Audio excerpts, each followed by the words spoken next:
Sige na, istorya ko ikaw. Kilikali mo, dinhalinan sa kasaysayan, Kagalinaw sa kabudlayan.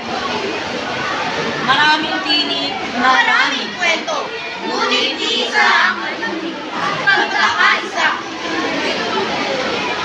Ako ang pagkakaisa. Titignan mo ang bawat lika. Makikita mo, hindi pagkakaiba, kundi kayamanan. Hindi pala dapat alisin, kundi alagaan. Ang bawat lika ay alaala ng ating pinagmulan. Sa bawat salita, may kasaysayan. Sa bawat pagkikita, may tangal. Sa bawat pagkikita, may pag-unawa. Sa bawat pagtanggap, may pagkakaisa. at sa bawat pagtutuloy ng lika. May pag-asa.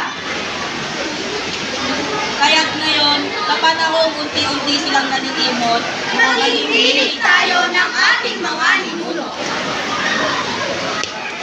Wika ay kayamanan, hindi basura. Matutubong wika, pangalagaan, palaganain, ipagmalaki. Paglinang sa Pilipino